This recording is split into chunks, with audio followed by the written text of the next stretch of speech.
Hi, well, it seems to be working okay without the speaker. I guess I'm close enough to it. I hope turn down the fan to low. Just mosquitoes and the heat without the air conditioning is unbearable. Mosquitoes come in. So, to continue.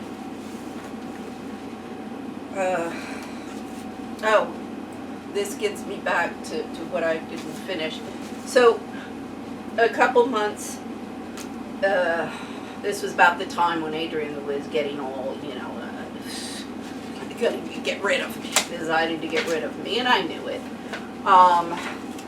But still, I mean, I didn't care, like, whatever, I just want to get my global expats up, I want to get my life back. I mean, this is crazy. My global expats and all the work that I'm doing is going to assure the SDGs, the Sustainable Development Goals, yet I'm the one who shut up and ousted and everything in this city, and they hire all of these ambassadors, and this is just like the UN ambassadors. This is just another waste of money. Anyway, I go, who's the deputy division chief of ICDGP, it's called, Global Partnerships. And I started by this time, I had finished, all of my preparation for my cases against the Spanish government, American government, and French government. Then I had gotten into trying to find capital of interest for my Global Expats project, went through all the capital of interest. I mean, I have done a thorough research on capital of interest and what's going on there, all the way from Silicon Valley across the United States, in Spain, the Caviedes. Not only the Caviedes brothers, not only do they control the press in Spain, they control a lot of the money supply of the capital of interest and the entrepreneurs. France, again, had some contacts there. In fact, the girl I was renting a room from in Greenbelt, her sister in France, she was on some, women's entrepreneurial board, put together by the French government to help women build companies. She's a lawyer. Horrible domestic case with her. I don't know who's more abusive. Her husband's the physical violence, and she's the emotional in that home. I mean, those kids, the oldest, they've destroyed. Yeah, it just repeats itself. I sent her the business plan and tried to get some money in France because I could do it there as well. I mean, anybody would help me put together the Global Expats, the website. I mean, all of these platforms we see, Facebook, Yelp, TripAdvisors, LinkedIn. I mean, okay, mine is not a global for the entire world. It's a niche market of people moving from one city to another, but that includes a hell of a lot of people, millions and millions and millions. So my niche market is still an enormous niche market, and I'm trying to fulfill their needs of basic living and also surviving in the cesspool that's out there, rather than help them get a yacht. So I go to the deputy director, and his name's Holger Floken something or other. He's, I believe, Austrian. And I told him, I said, well, look, because by this time I'm looking at ICD more completely of everything that they're doing. And I said, well, look, you guys, you basically get the money, you're looking for the money, you got a whole staff looking for money, money, money. I know a lot of people in this world. A lot of people and that's one of the reasons why I came up with the idea for Global Expats. But, I do know a lot of people in this world, and you know, important and normal and everything. I mean, I've traveled the world I started when I was 14, so for over 40 years, and, you know, on a walkabout. I talk to everybody, just like my dad. That's what he taught me, you know. You learn as much from the farmer next door as you can from the bigwig. You might actually learn more from the farmer than the bigwig up in his ivory tower. So, you know, I know a lot of people. Never heard back. I mean, after what I saw, this is spring 2015, but after what I saw in spring of 2016, and I really put because, as I say, my research is always expanding like the universe. I keep on buying more books and looking at more documentaries, and I sometimes just can't watch the news anymore. I'll show you a tarot woman at the end. I'm like, at least these people have more sanity than the cacophony of what's going on. But, you know, here I'm all offering them on a silver platter. I mean, one of the people that I know, if you go on to Elizabeth II and Prince Charles on correspondence on actually I never got to Elizabeth II, it was to Prince Charles. I sent my letter. We're on the same page, he and I, about, you know, where our countries need to go and where our world needs to go. And I think he'll understand everything that I'm saying, because I go back to John Dickinson and the American Revolution and how we ended up with the American Revolution, because the British wouldn't listen. We're at square one again. I'm with the same issues, same, you know, same ending. If they remain intransient and don't want to listen, it's going to end up in bloodshed. So, you know, I'm like, I go, but no, I mean, I don't know, maybe he was like, oh God, another one, just like Adrian. Oh God, I don't want her in here. I'm not going to let her in with her foot in the door, because she might end up with my job. Because I could do his job. I could do the job of Mark Lewis. Oh my God, he's a Harvard, Kennedy, you know, I forget what the school is called, poli-sci major. Apparently he doesn't understand anything about politics. They got the economists who don't understand anything about economy, and the political science majors who don't understand anything about politics. Nobody in the whole freaking organization understands anything about their area of expertise.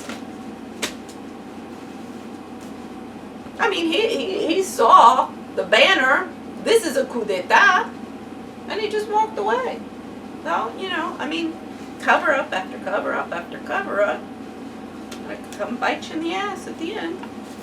Okay, so we shall see that how the structure of government and the economy works explains variations in how many of these rights people have.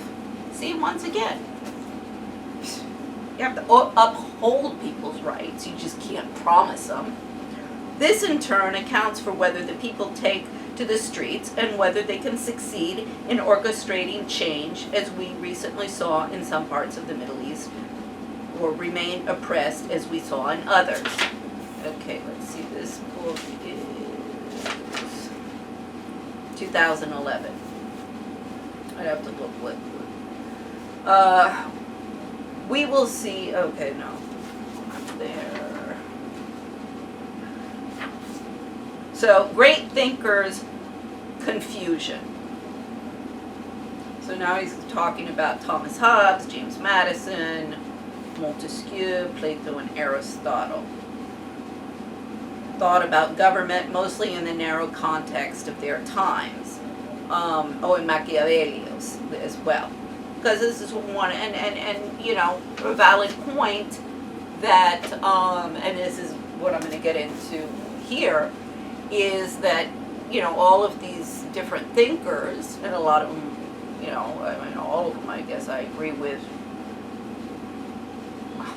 I'll never agree with somebody 100%, and I'll always argue some point with you. But, basically I agree with all of the Enlightenment. But these people are defined by their times. And of course, since then, we've had a whole human rights movement and conventions that have developed because precisely of these problems. So Hobbes sought the best form of government. His search, however, was blinded by his experience of the English Civil War, the rise of Cromwell, and his fear of rule by the masses. Fearing the masses, Hobbes saw monarchy as the natural path to order and good governance. Believing in the necessary benevolence of an absolute leader, the Leftian, he also concluded that no king can be rich, nor glorious, nor secure, whose subjects are either poor or contemptible, or too weak through want or dissension to maintain a war against their enemies. So, Hobbes, what we're seeing is, rule by the masses is not working because the masses are too guided by their own narcissistic interests. And this is precisely, what I've said it before and time again, monarchies reemerged, because they have existed since antiquity, reemerged after the empire of Rome, was so predatory. And then also you had the invasion of the Islamic states, which also they were, because the nation state formed around the feudal system and then the monarch system in order to protect these populations from the invaders. And that was they got their legitimacy under their ability and their power to protect those populations. And of course, for that they would organize armies, and you need that, you get taxes, and so that's how that structure formed as a backlash to the empires. And we're seeing the same thing again. Right now, all of the interests are either empire builders of all of the governments around the world, who, either they're the empire builders themselves, or they're the satellite. South America obviously is going with Brazil. Middle East is obviously, attaching to India. With, that's going to become the new ruling region of the world, and they'll cash in and they'll become masters of the universe.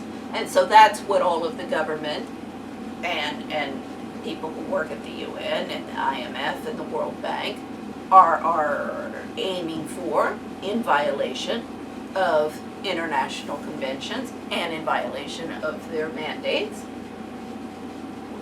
and on taxpayers' money. I mean, the poor schmuck who's getting screwed is footing the bill for the whole thing. But the poor schmuck who's getting screwed is also getting screwed because they're the masses playing the same game as everybody in the IMF, the World Bank, and the UN, and Congress, and the White House, and the State Department, and all of the NGOs, and everybody in Washington, and the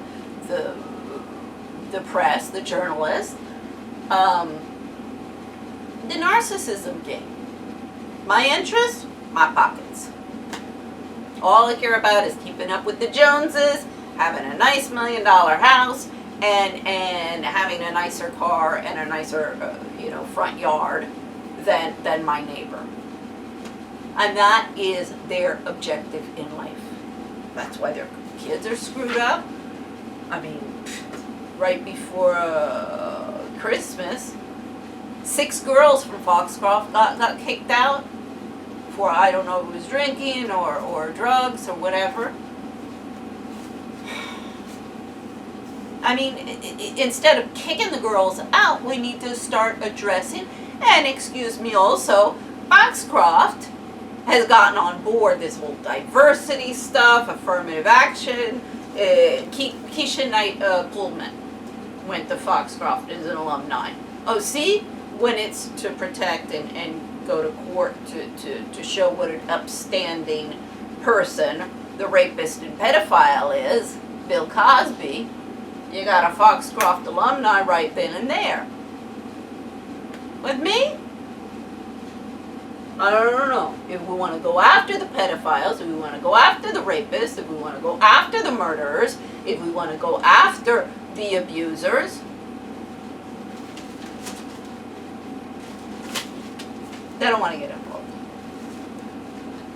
They don't want any unpleasantness. Of course they don't want any unpleasantness, because you can protect the pedophile. Oh, no problem. You can protect the Jeffrey Epstein. You can protect the Harvey Weinstein. That's no problem. But don't go after anybody who is protecting them, because then they'll take you down. Just like me.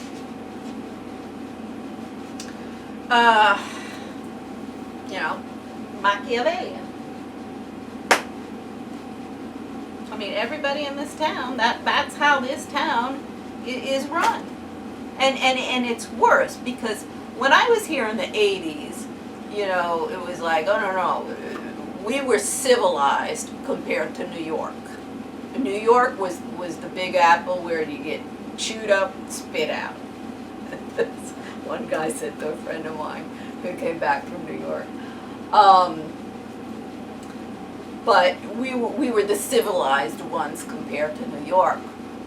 This town, I think, is maybe even worse than New York ever has been. I haven't been to New York since I went there once to give the speech for the Battered Mothers Custody Conference in 2015. But I mean, as these guys do, and everybody, I took a bus. Jet set, that's not mine. And I was only able to go because they did it New York City instead of upstate New York. I'm like, that's too expensive for me to get up there.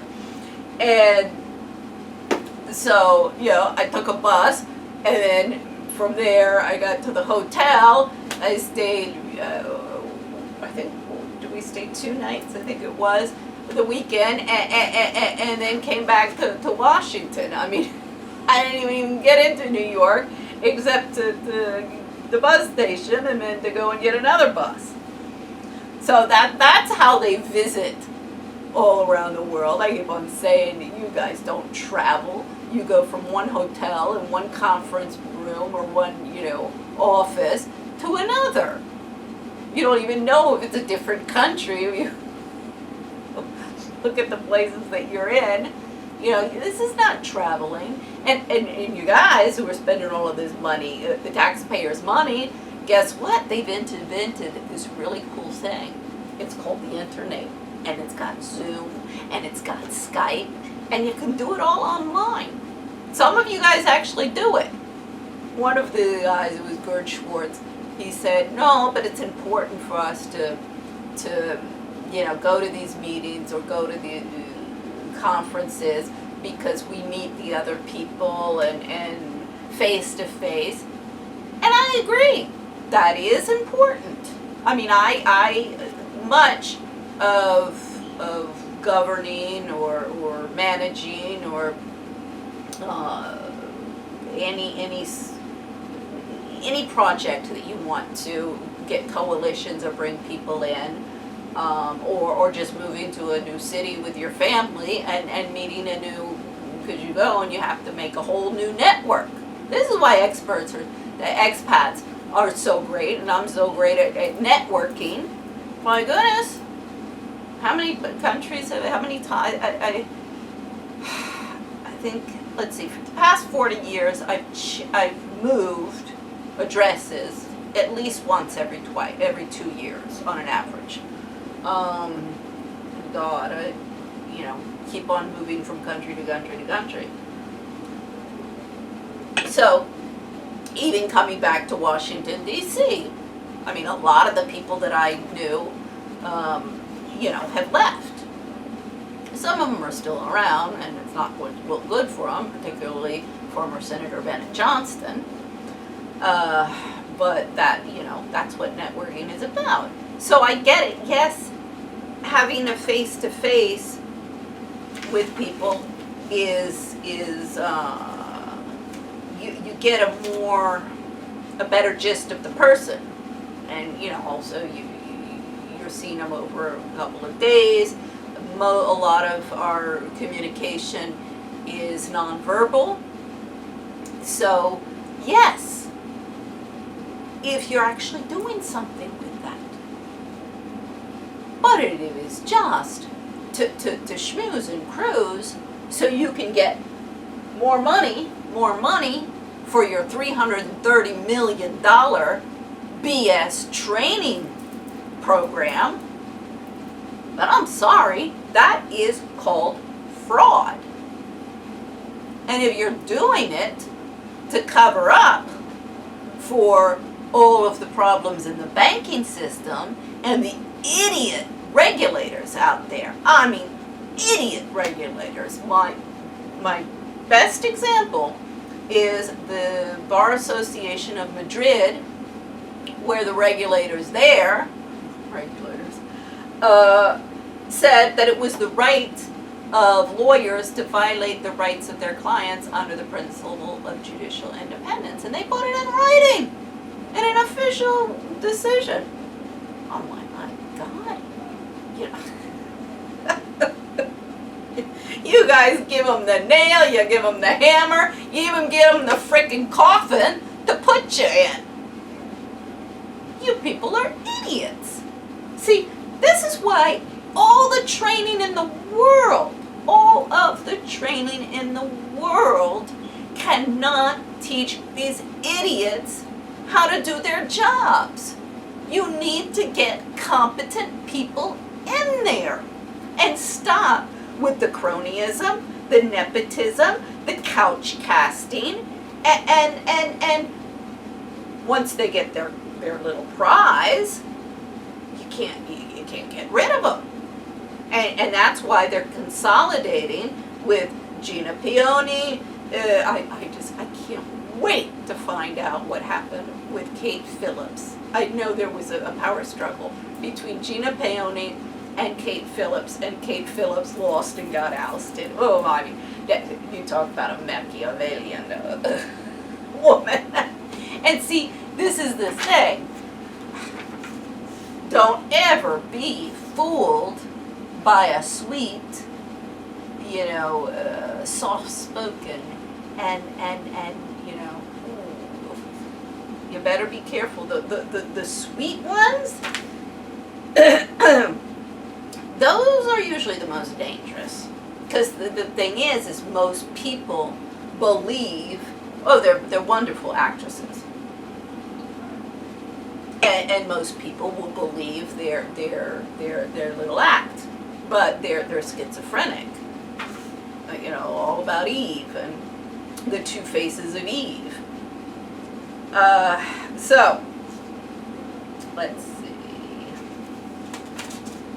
Taking a bit of liberty with Hobbes' more nuanced philosophy, we must wonder how Robert Riso, by Hobbesian lights, could grow so rich when his subjects, the citizens of Bell, were so demonstrably poor. Wow, see, this is also why he got burned, why finally they said no more. This is what happens, and this is where we are with Trump. Until finally, people go, no, that's enough. Machiavelli, an unemployed politician, civil servant who hoped to become a hired hand of the Medici family, that is, perhaps the Robert Riso of his day, wrote The Prince to demonstrate his value as an advisor.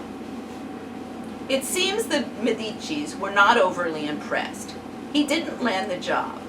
He had, we believe, a better grasp than Hobbes on how politics can create self-aggrandizing practices such as were experienced in Bell half a millennium later.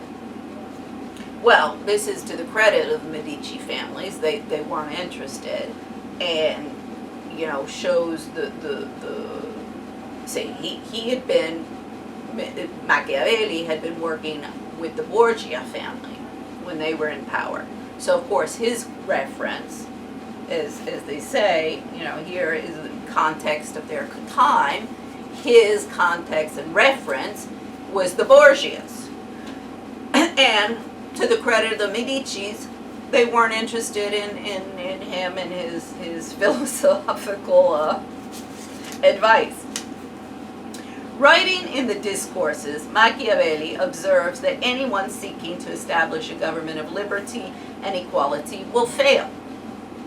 Unless he withdraws from that general equality a number of the boldest and most ambitious spirits and make gentlemen of them, not merely in name, but in fact, by giving them castles and possessions, as well as money and subjects, so that surrounded by these, he may be able to maintain his power, and that by his support they may satisfy their ambitions. So, first off, make them gentlemen by giving them castles and possessions. Okay. This is like here in Washington, well, here, just bring anybody in here, give them a castle, give them some possessions, any social climbing person, whatever their gender, whatever their color, whatever their background. Actually, if you look at most of the backgrounds, particularly if those are in power, all rags to riches stories. So they just, they want to get out of the only thing they have in their head, and they never move to a higher level of consciousness in Maslow's hierarchy of needs. And I do this in my trailing spouse, one of my trailing spouse presentations. Under Global Expats, you can find it with the business plan. But so they're never able to move beyond this survival, get out of poverty mentality that they've been brought up in. And for them, the prize is not, and Denzel Washington goes into this a little bit, the prize is not any kind of achievement in terms of bettering the world. And this is where Machiavelli was right. If you want to be effective, this is what you got to do. But they see the justification in their Machiavellian actions as their objective is to get the prize of the being rich, having the nice house, having the impressive job, being the doctor or the lawyer. We see with Denzel Washington, first he was going to be a doctor. I love when he talks about this. Then a lawyer. And his mother obviously didn't come from money. And and that just wasn't his talent. But this is the mentality all over the world of the poor people. Oh, I want my son to be my daughter to be a doctor or a lawyer, rich. They'll be rich if they're a doctor or lawyer. First, that's not a given. And second, that's not why you should get into law or medicine, because you want to make money. And that's one of the reasons that both the healthcare profession and the legal profession are such cesspools and so involved in so much illegal activity. Because the only thing that they focus on, how do I play the game, and how do I make as much money as I possibly can? And how do I stay in the game? And this is the paradigm that we have. It's the Borgian paradigm. With the incest, the rapes, the pedophiles, the you know, it really is a repeat of that, and we see that time and time again. This is where, of course, as we progress through history, we have the events of the past and the thinkers of the past and what they had to say to reflect upon. But if nobody reflects on anything, and it's just, you know, passing out their business cards, is what I had to say with Gerd Schwartz. I mean, my God, he had business cards, business cards, business cards. Well, it's, yeah, you go around, you jet set around the world, you collect business cards, business cards, business cards, then you come home, and what did you accomplish? I mean, I cannot wait until we get a congressional or international tribunal investigation, and all of these people over there are going to have to answer some very, very, very hard questions. And I promise you, the support staff is going to be up there as well, because they are part of this. Everybody moans and groans and cries and cries and cries, you know, the support staff, about the you know, managers, and they can't get their crap together. You know, time, you're supposed to, we're doing this right now with the memorial service with my parents. You know, well, you have a deadline, My younger sister, who's the big businesswoman, she's just like Trump. But many less zeros of her net debt.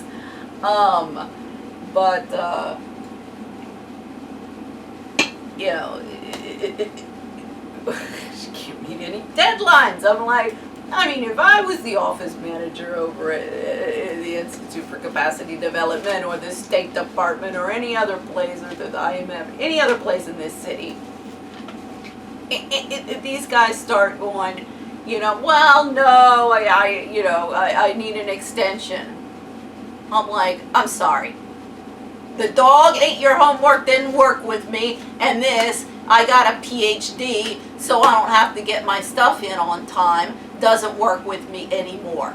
You get it in on time, and you get it in right now, because I'm not going to have taxpayers paying secretaries to sit around on overtime because you can't get your crap together. That's what an office manager should be doing over there, instead of kissing their rear end and coming up, going over to the HR and doing